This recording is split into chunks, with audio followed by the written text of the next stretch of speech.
नमस्कार मंडळी. मी रुशाली बापट. पुन्हा एकदा आपण ओंकार गाडगीशी भेटूया. काल आपण बोलल्याप्रमाणे आपण आता सायकलवरनं चारधाम यात्रा करायला निघूया. सो पुन्हा एकदा ओंकार नमस्कार. नमस्ते. हां. आणि आता आपण प्रवासाला सुरुवात करूया चारधाम यात्रेला. सो आधी चारधाम यात्रामध्ये काय काय येतात ते तू मला सांग. चारधाम मध्ये जर आपण उत्तरेतले चारधाम चा विचार केला, तिथे दोन चारधाम आहेत. पूर्ण भारताचे चारधाम वेगळे आहेत आणि उत्तरेतले चारधाम वेगळे आहेत. उत्तरेतले चारधाम म्हणजे उत्तराखंड मध्ये जे आहेत त्याचा जर विचार केला तर त्याच्यामध्ये केदारनाथ, बद्रीनाथ, गंगोत्री आणि यमुनोत्री अशा चार गोष्टी आहेत.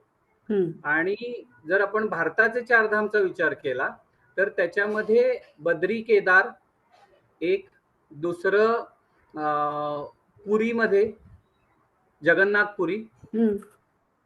तिसरं आहे रामेश्वरम हम्म. आणि चौथं आहे ते म्हणजे द्वारका. ओके. पण मग लोक जेव्हा चारधाम म्हणतात तेव्हा मग ते स्पेसिफिक म्हणतात का उत्तराखंडातला मी चारधाम केलं असं? हा, आता बरेचसे लोक मी यूज टू झाले जे उत्तराखंडाचे चारधामच बघितले जातात. ओके. जेव्हा चारधाम म्हटलं जातं तेव्हा ते उत्तराखंड मधले उत्तरेतले चारधाम असंच ते यूज टू झालेलं. ओके. ओके. तो आता तू हे ठरवलंस की चारधाम यात्रा करायची. हे कधी 2025 साली 2025 साली, बरोबर. सप्टेंबर काहीतरी म्हणालास तू ना? 1 सप्टेंबर 2025. पण मग तेव्हा थंडी पाऊस कसा होता वेदर साधारण? तेव्हा महाराष्ट्रामध्ये पाऊस होता, हम्म. पण उत्तर भारतामध्ये तेव्हा पाऊस नव्हता. म्हणजे ते तू सगळं अभ्यास केला असशील आधी. हो हो. बरोबर. आणि मग सायकलवरनं प्रवास करायचं जेव्हा तू ठरवलंस मग त्यासाठी तू नवीन सायकल घेतलीस काय हे तुझ्याकडे होती सायकल? सायकल मी नवीन घेतली हम्म. कारण कॉलेज नंतर सायकल मध्ये सुटली होती. ओके. म्हणजे आज जवळपास 15 वर्षानंतर कॉलेज झालं आणि 15 वर्षानंतर मी सायकल पुन्हा चालवली असेल. 15 किंवा रादर 20 वर्षानंतर सायकल पुन्हा चालवली. नाहीतर त्यामधला हा गॅपच होता, सायकल नव्हतीच. त्यामुळे सायकल नवीन घेतली हा. आणि तो साधारणपणे 1 महिना आधीच फक्त सायकल घेतली. हो. जेव्हा मी जायचं ठरवलं हा. तेव्हा 1 महिना आधी सायकल घेतली सरावासाठी. बर. पण मग ती सायकल काय स्पेसिफिक ट्रॅव्हलिंगसाठी म्हणजे लॉंग टूर वगैरे अशी करण्यासाठी असते का रेग्युलर सायकलच असते? सायकलमध्ये प्रकार आहेत ज्याच्यामध्ये तुम्ही रफ टेरेन मध्ये जर जाणार असाल तर त्याच्यासाठी वेगळी सायकल आहे. रोड बाईक वेगळ्या असतात.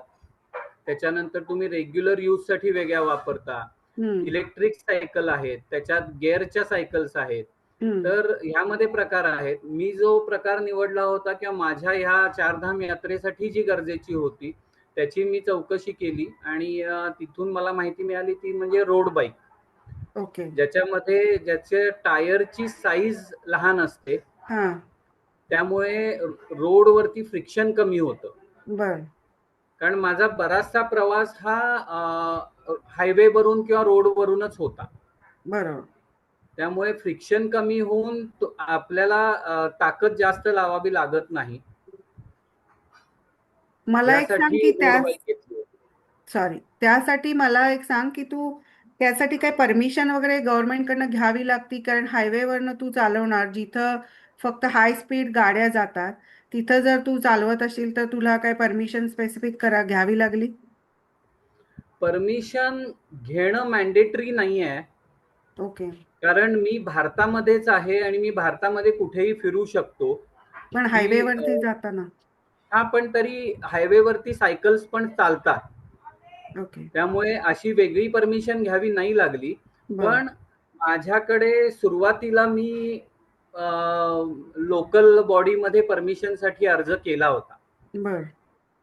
ते माझ्या सिक्युरिटीसाठी, सेफ्टीसाठी. बर. तर कारण मी हा प्रवास सोलो राईड करतोय, हा. एकट्याने चाललोय. आणि मध्ये काही आणि उत्तर भारतामध्ये चाललोय. उत्तर भारतामध्ये दिल्ली, उत्तराखंड या सगळ्या प्रदेशामधून मी जाणार होतो. बरोबर. तर तिथे काही अडचण आली तर आपलं एक रेकॉर्ड किंवा काही गोष्ट जी अनवॉन्टेड आहे अशी काही घडली तर आपलं रेकॉर्ड लोकल बॉडीजमध्ये असणं गरजेचं आहे, की मी कुठे गेलोय, कशासाठी गेलोय. यासाठी मी परमिशनसाठी अर्ज केला होता. म्हणजे रेग्युलर पोलीस ठाण्यामध्ये का काय वेगळं नाही, ऑफिस मी कलेक्टर ऑफिसमध्ये कलेक्टरनाच अर्ज केला होता, ओके. की मी ह्या प्रवासाला जाणार आहे. हम्म. तर पहिल्यांदा तर त्यांच्यासाठीही हे नवीन होतं, बरोबर. की सोलो राईड करतोय हा. आणि म्हणजे जिथे सायकलवरनं एवढा मोठा प्रवास करतोय बरं. आणि सोलो राईड आहे. कारण त्यांच्या बघण्यामध्ये किंवा त्यांच्या याच्यात रेकॉर्ड्समध्ये ग्रुपने राईड करणारे बरेच लोक होते. बरोबर. त्यांनी मला हे सजेस्ट केलं, की तुम्ही ग्रुपने का जात नाहीये? सोलो का जायचंय तुम्हाला? हम्म. तर त्यांचा ॲडवाइस होता, की तुम्ही ग्रुपनेच जा. हम्म. पण माझा निर्णय होता, की आपल्याला एकट्याने प्रवास करायचा आहे हा. हम्म. तर मग पुढचा प्रश्न हा होता, की घरातनं परवानगी आहे का? हो. आणि व्हॅलिड हे होतं ते. बरोबर. तर घरातनं परवानगी होती.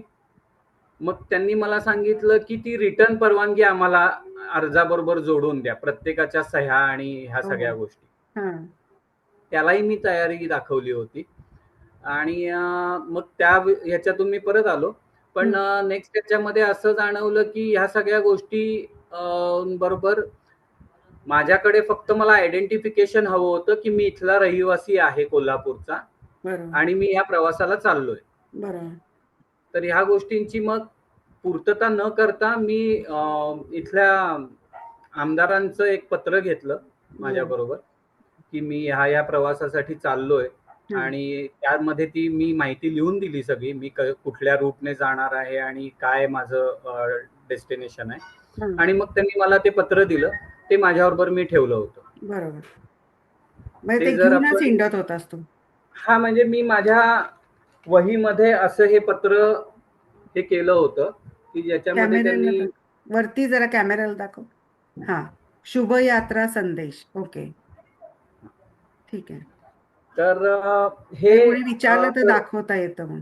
हां, विचारलं तर दाखवता येईल. काही अडचण आली, पोलिस स्टेशनला मला काही जावं लागलं, तर तिथे माझं आयडेंटिफिकेशन असणं गरजेचं आहे करेक्ट. त्यांच्यासाठी. करेक्ट. तर हे घेतलं होतं करून. बरोबर. पण मग हे आता तुझी फक्त पहिली सायकल तू नवीन खरेदी केलीस आणि तुझं हे जायसाठी परमिशन गोळा म्हणजे त्यांना पाठवलीस की गव्हर्नमेंटना इन्फॉर्म केलंस की बरोबर, मी असं सोलो ट्रिप करतोय. मग आता बरोबर. तू सायकलिंगसाठी मग एवढं तुला लांबचा प्रवास करायचा आहे, तर महिनाभर तू आधी काहीतरी सायकल खरेदी केलीस त्याच्यासाठी तू दररोज मग प्रवास जात होतास का सायकलिंग करायला महिना 2-2 मैल काय? हो. मी सायकलिंग 1 महिना आधी सायकल घेतली. हा. इथेच कोल्हापूरमध्ये डिकॅथलॉनचं नवीन शॉप चालू झालं होतं रिसेंटली. ओके. तर तिथे जाऊन मी सायकलबद्दल माहिती घेतली त्यांच्याकडून आणि हा. माझ्यासाठी जी उपयुक्त सायकल होती, हा. ती सायकल निवडून नंतर 1 महिना सराव केला.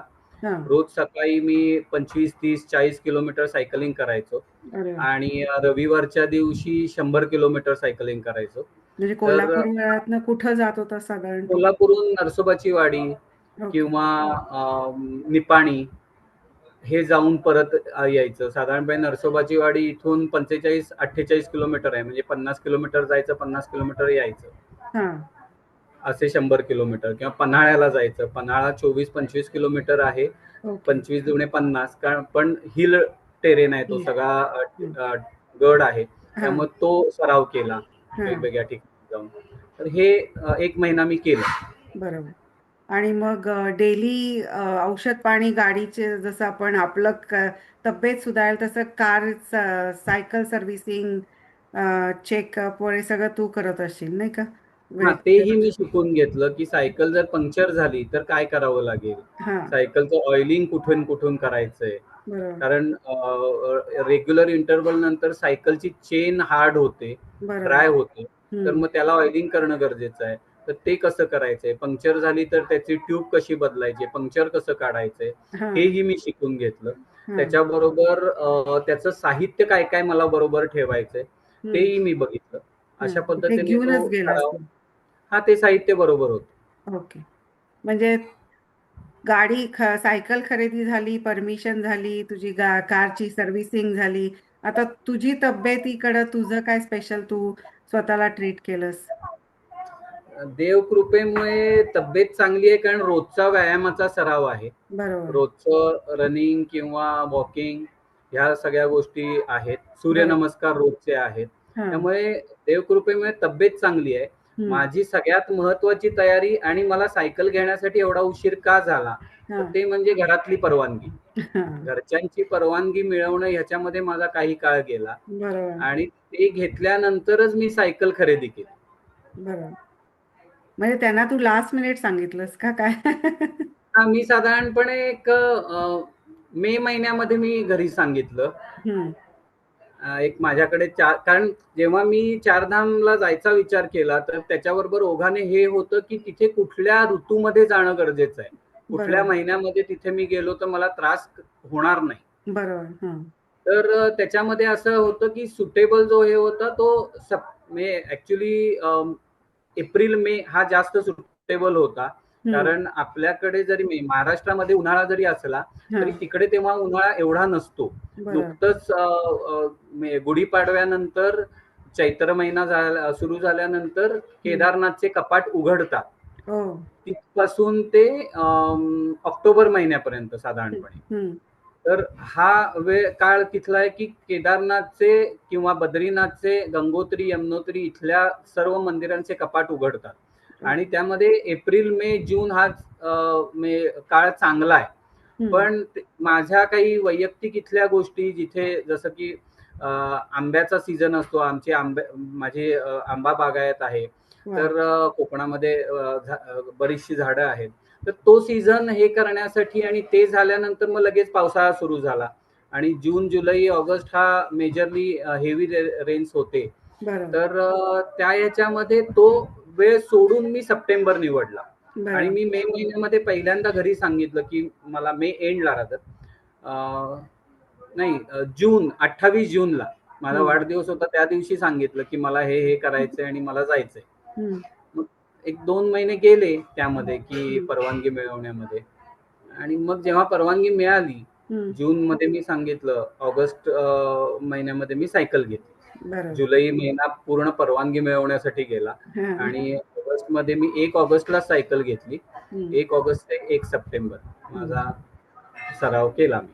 बरोबर. 1 सप्टेंबरला तू निघायचं ठरवलंस. पण मग 1 त्या सप्टेंबरला निघालो. सायकलला स्पेशल काय वेगळं कॅरियर नसतं. मागं काय जेवढं असेल तेवढंच नाही का? पण मग तू हो. बॅग घेतलीस का गाठोडं बांधलंस का पिशवी, सॅक काय काय घेतलंस तू सगळं?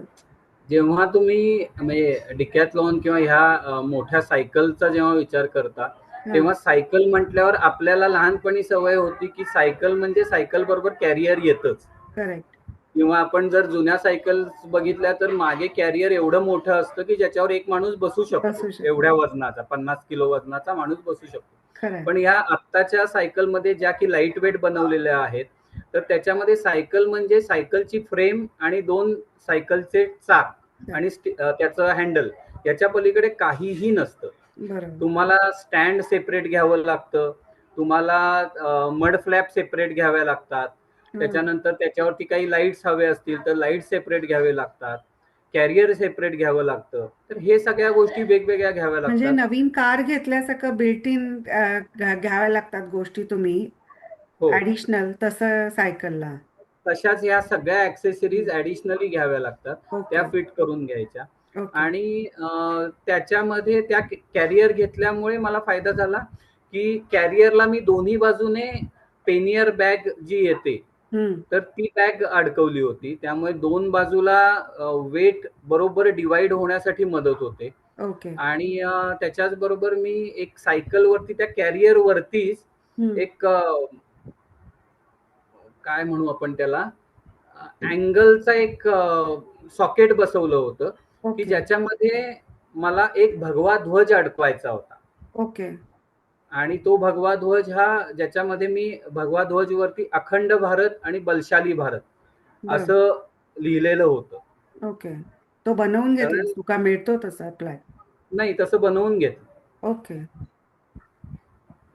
पण मग ते तू आजकाल बेल पण नसतात ना सायकलला. मग तू नाही, ते सगळं बेल वेगळं पण लावून ऍक्टिव्ह. घेतली होतीस का काय? हो, घेतली होती. ओके.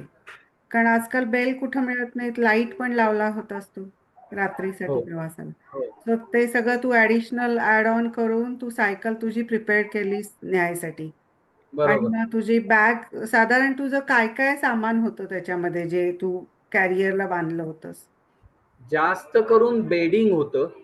कारण तिथे थंडी असेल असं अपेक्षित होतं. बरं. केदारनाथ, बद्रीनाथ या भागामध्ये थंडी असेल हे अपेक्षित होतं. हां. आणि बेडिंग होतं. एक स्लीपिंग बॅग त्या बेडिंगमध्ये, हं. एक मॅट, त्याच्यावरती स्लीपिंग बॅग हं. आणि आतमध्ये म्हणजे पांघरून घेण्यासाठी एक शॉल. हां. तर ह्या गोष्टी होत्या. त्याच्याच बरोबर काही लिखाणाचं साहित्य होतं. हां. गरम कपडे होते, कारण थंडीच्या बचावासाठी गरम कपडे होते. हं. लिखाणाचं साहित्य होतं. हं. टॉर्च होती बरोबर. हं. त्याच्यामध्ये म्हणजे काही म्हणजे ज्या एक छोटासा सुरी होती. हं. थोडीशी म्हणजे दोरी म्हणतो आपण त्याला, कपडे वगैरे वाळत घालायचे असेल तर तशी दोरी होती. बरोबर. तर ह्या गोष्टी त्याच्यामध्ये मी ऍड केलेल्या होत्या. मेडिकल किट होतं. हं. मेडिकल पूर्ण फर्स्ट एड आणि मेडिकल किट मला माझा मित्र स्वरूप वाटवे, ओके. जसं नर्मदा परिक्रमेला जातानाही त्यानेच मला ते मेडिकल किट बनवून दिलं होतं. बरं. आणि आत्ताच त्यानेच मला ते किट तयार करून दिलं होतं. तर ओके. हे सगळं साहित्य बरोबर होतं. हं. आणि 16 किलो वजन झालं होतं ह्या साहित्याचं. हे मागच्या साईडला कॅरियरला. मागचं कॅरियर वरती जे वजन होतं ते 16 किलो वजन होतं. बरं.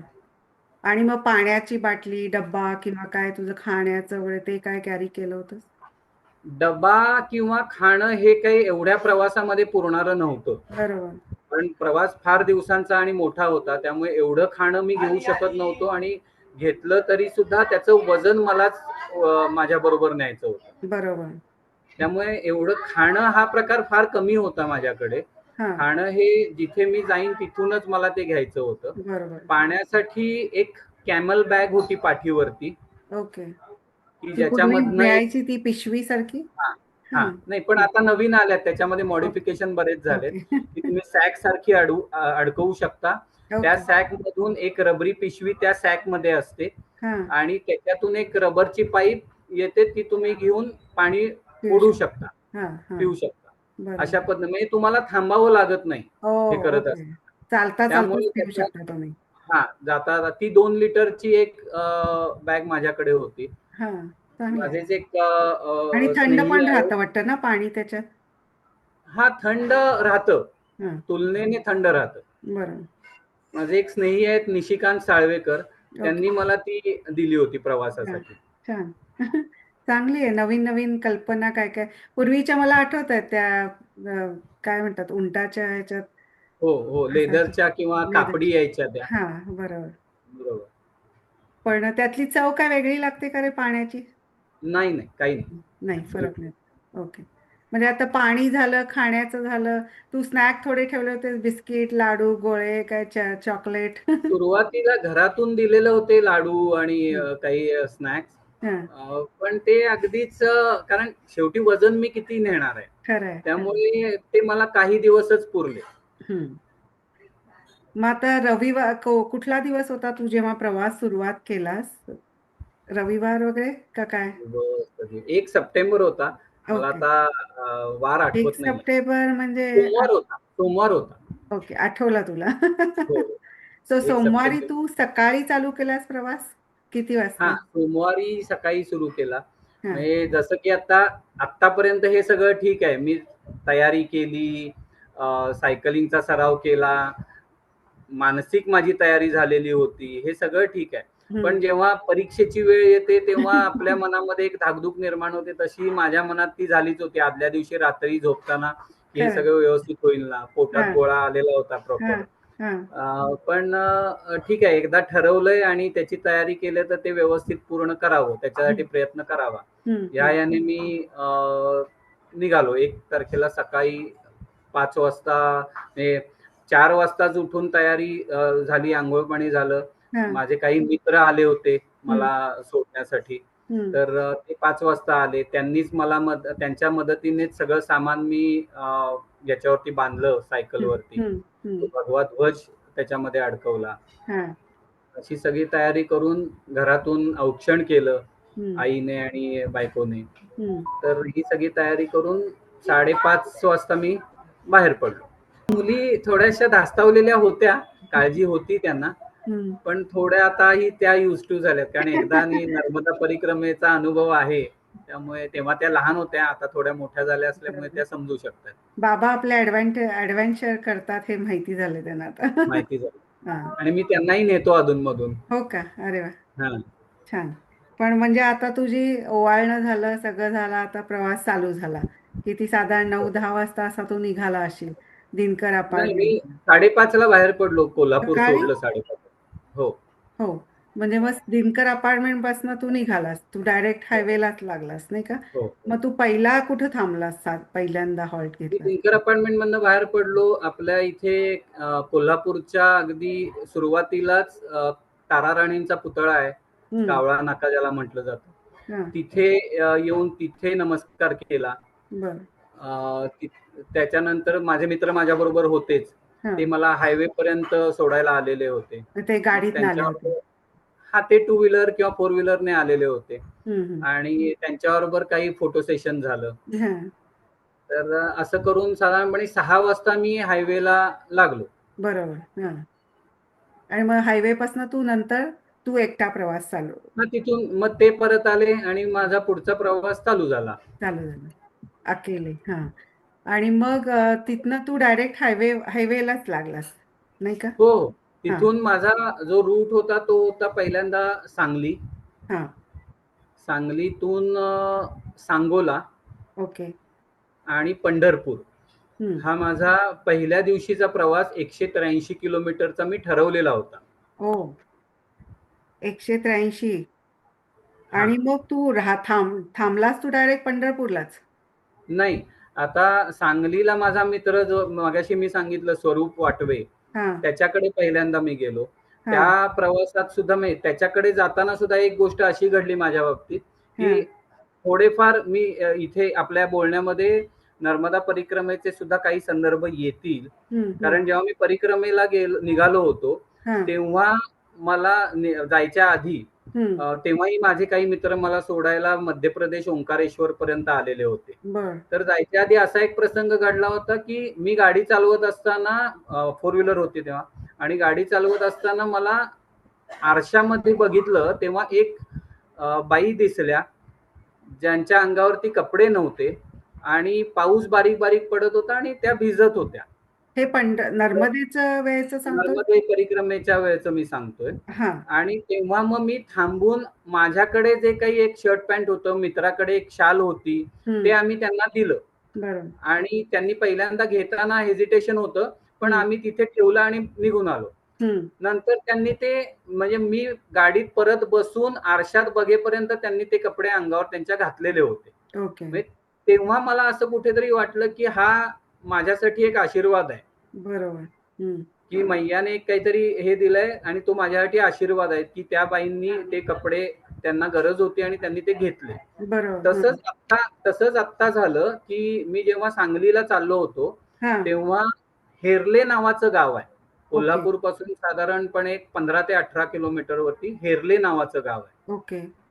तर त्या हेरले गावातून मी हायवेने जाताना साधारणपणे सकाळी 7 वाजले होते.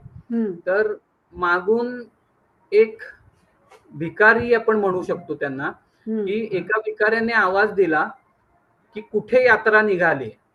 अरे हा.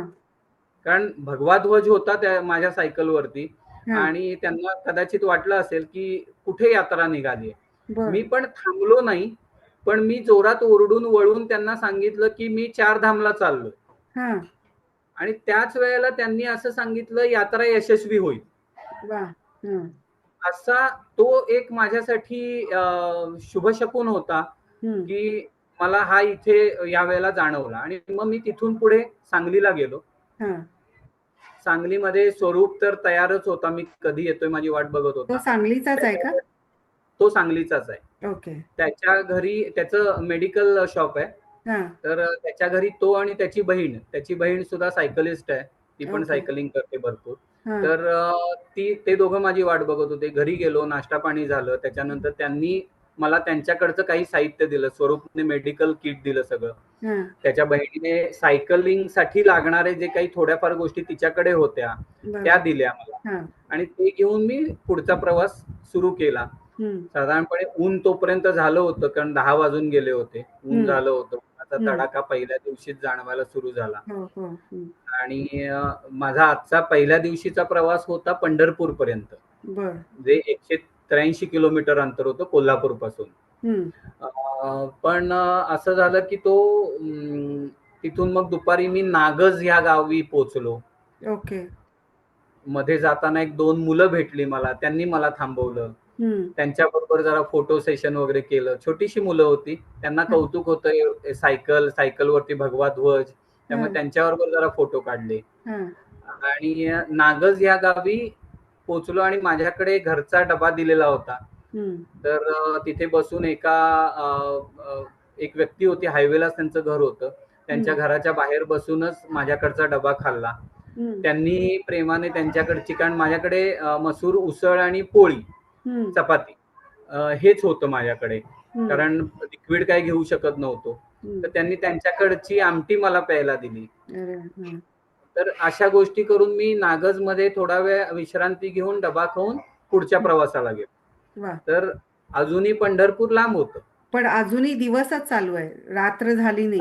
आता दुपारची वेळ आहे. दुपारी साधारणपणे 2, 2:15 वाजलेत. मी 2:30 वाजता तिथून परत पुढच्या प्रवासाला निघालो. आणि आता सांगोला पुढचं ठिकाण आहे, सांगोला, आणि सांगोल्यापासून पंढरपूर हे अंतर तरी अजून साधारणपणे 70 किलोमीटर अंतर राहिलेलं होतं. 183 किलोमीटर मध्ये 70 ते 80 किलोमीटर अजून राहिलेलं होतं. बर. तुला आणि एक म्हणजे आता हे तू सगळे किलोमीटर वगैरे पटकन असे सांगतोयस, तेव्हा काय तुझ्याकडे ते मीटर होतं का? तुला ते आता म्हणजे लक्षातच राहिलेत ते सगळे? लक्षात म्हणजे मोबाईल ऍप वरती मी आधी मॅपिंग केलेलं होतं गुगल मॅप वरून. ओके. की मला कुठून कुठे पोहोचायचंय, मधले टप्पे काय असतील हे सगळं ठरवलेलं होतं.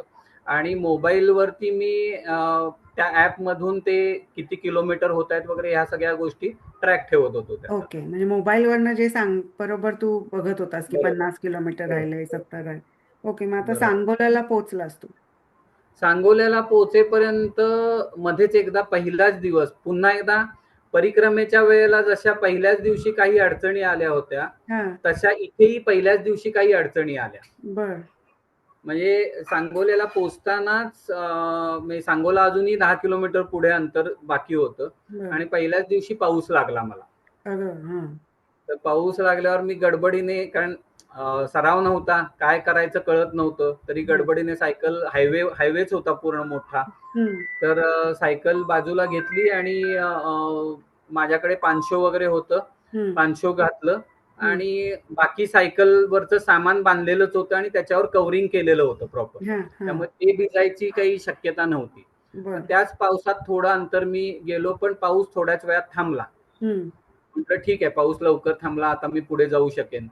आणि सांगोला यायच्या आधी माझी सायकल पंक्चर झाली. अरे. पहिल्याच दिवशी. म्हणजे हे म्हणजे माझ्यासाठी अडचण होती त्या वेळेला. पण नंतर जेव्हा मी विचार केला तेव्हा हे लक्षात आलं की ठीक आहे, ह्या अडचणी जसं तुम्ही त्या वेळेला विचार काय करता, की अडचण आली म्हणून आपण शांत राहावं आणि परत फिरावं.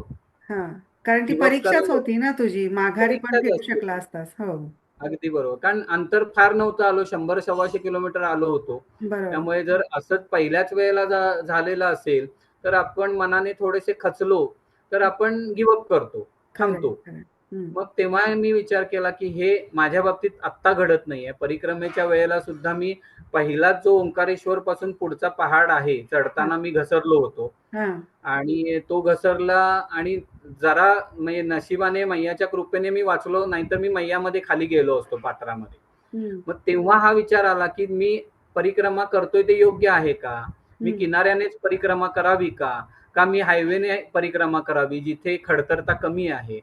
पण तरी मी मैयाचा सहवास निवडला आणि मी किनाऱ्याने परिक्रमा केली. हम्म, हम्म, मग तेव्हा असं झालं की नंतर काही पुढे अडचण येणार असेल ती हम्म, तेव्हा निभावली, थोडक्यावर निभावली आणि हम्म, मी त्याच्यातून पुढे सुरळीतपणे गेलो. हा माझा पूर्वाश्रमीचा अनुभव होता. हम्म, हम्म, त्यामुळे आताही मी तेच विचार केला की सायकल जरी आता पंक्चर झाली, आज मी महाराष्ट्रात आहे, मराठी बोलू शकतो, लोकांशी संवाद साधू शकतो, हम्म, तर इथे मला मदत लवकर मिळेल. बरोबर. आणि तशी मला थोड्या अंतर चालल्यानंतर मदत मिळाली हम्म. एका सायकल, कारण आता काय झालं की सायकलचं पंक्चर कोणी काढत नाही. मी एक्झॅक्टली तेच विचारणार होते. सायकल खरेदी करतात पण पंक्चर काढणारे आता आहेत का तेवढी दुकानं?